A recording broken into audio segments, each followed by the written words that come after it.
What if 3i Atlas isn't just a piece of rock and ice passing through our solar system, but a messenger from another star, carrying frozen life or the ingredients of life from a completely different world? Imagine that buried deep inside this interstellar object, shielded from radiation and cold. There are dormant microbes or complex organic molecules that formed around another sun. Now, for the first time, they're entering our neighborhood. In this video, we're going to explore that idea seriously, how life could leave one star system on an object like 3i Atlas, survive the long, dark journey between the stars, arrive here, and what it would actually mean if that happened. 3i Atlas is our third known interstellar visitor. After Oumuamua and comet Borisov, its orbit is hyperbolic. That means it's not bound to our sun. It came from far beyond the outer edges of our solar system. It's passing through once, and then it will drift back into the galaxy, never to return. As far as we know right now, 3i Atlas is a natural object, probably a mixture of rock and ice, like a comet or a dark asteroid.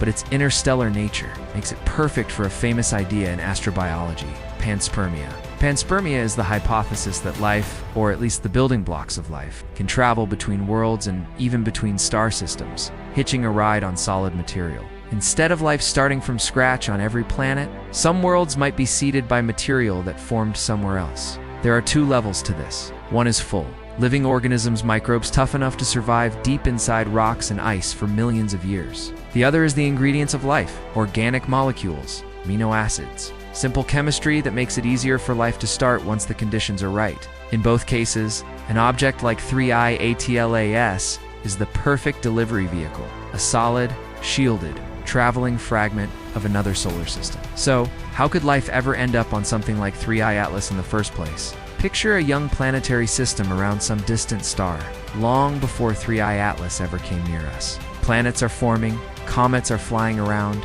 and collisions are frequent. One of those planets could have oceans, continents, and perhaps microbial life in its rocks and water. A massive impact, maybe from a large asteroid or another planetesimal, slams into that world, blasting chunks of crust and ice into space. Some of those fragments escape the planet's gravity entirely. Now you have solid pieces of rock and ice that once belonged to the surface of a living planet, drifting in that system. Over time, gravitational interactions with gas giants and other bodies can slingshot some of these fragments out of their home system altogether. They become true interstellar objects, traveling alone through the galaxy. If tiny life forms are living inside those rocks, the violent ejection is obviously dangerous. Many will die, but life on Earth has shown that some microbes are incredibly tough. Certain bacteria can form spores that survive extreme temperatures, dryness, and radiation. Tardigrade tiny animals have survived the vacuum of space for a while in experiments. If similar or even more resilient organisms existed on that distant planet,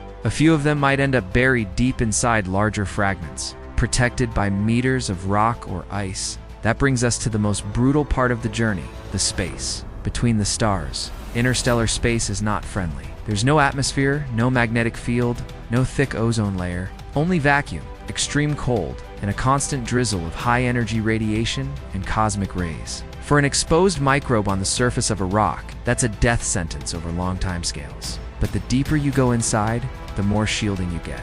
A thick layer of rock and ice can absorb much of the radiation, especially over shorter periods of time. The problem is time. Traveling from one star to another without engines is slow.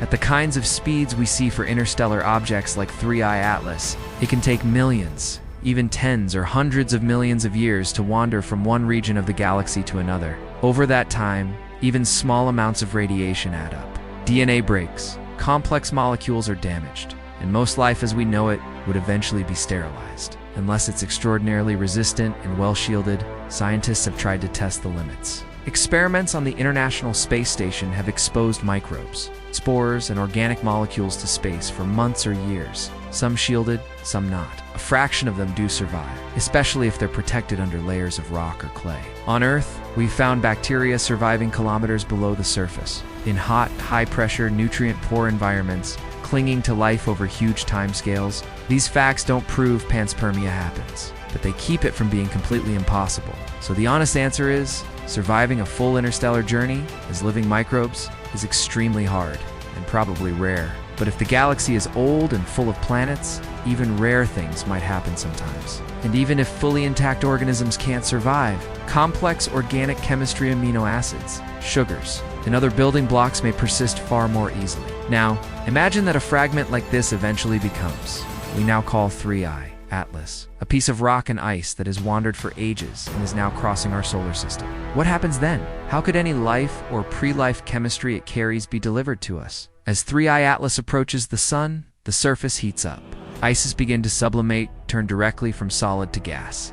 Dust and small grains embedded in the ice get carried away into space, forming a diffuse cloud along its path. If it passes through the inner solar system, some of that dust could intersect the orbits of planets, including Earth. Over time, individual particles might spiral inward, become part of meteor streams, and eventually fall through our atmosphere as micrometeorites. For larger fragments, things get more dramatic. If during its long interstellar history, 3I Atlas was cracked or fractured, it might shed pieces as it's heated and pulled by gravity. Some of these chunks could be large enough to impact a planet or a moon. Every collision is a chance, however small, for whatever is inside that material to be exposed to a new environment, with new chemistry, and if it's really lucky, liquid water and energy. To actually seed life, a lot has to go right. The incoming fragment has to be the right size, big enough that interior material stays relatively cool during entry and impact, but small enough to deliver that material into a hospitable environment, not just vaporize everything.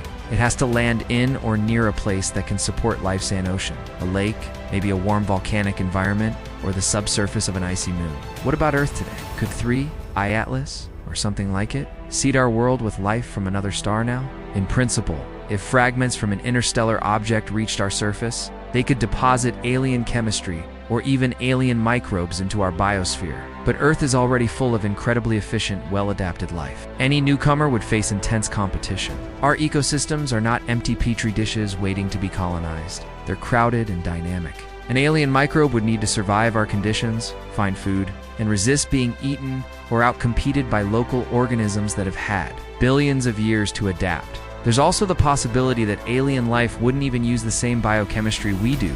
On Earth, life is based on DNA and RNA, with a specific set of amino acids, and certain-handedness, left-handed amino acids, right-handed sugars. Alien life might use a different genetic molecule, different building blocks, or opposite-handedness. That could make it hard for us to even recognize it first, but it could also mean our biochemistry doesn't interact well with it. For better or worse, the more intriguing version of this idea isn't about now, it's about the distant past. Billions of years ago, when Earth was young, the situation was completely different.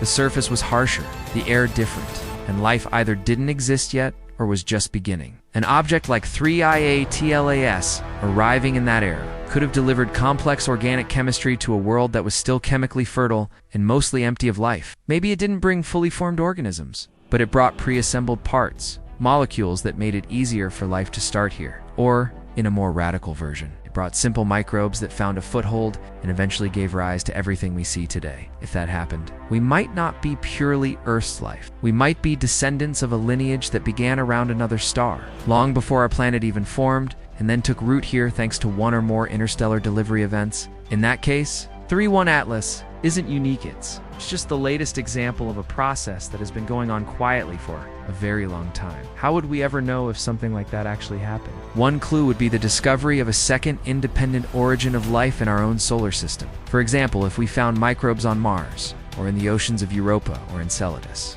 and their biochemistry was completely different from our different genetic code. Different-handedness of molecules that would hint that life can start independently in multiple places. That would make panspermia less necessary. On the other hand, if we find life elsewhere in our solar system and it shares deep, specific similarities with Earth life beyond what's likely by chance, that would raise the possibility of a shared ancestry. Maybe rocks exchanged between worlds in the early solar system carried life back and forth. And if that is possible between neighboring planets, then interstellar panspermia is at least on the table, even if it's much more difficult. A truly alien microbe from another star arriving today. To betray its origin if we could isolate it and study its chemistry. But that's an incredibly challenging task. We don't yet have a piece of 3I Atlas in a lab. We only see it as a distant point of light. For now, the idea that it carries life remains firmly in the realm of what if. Still, thinking about 3I Atlas this way changes how we see the galaxy. If panspermia works, even rarely,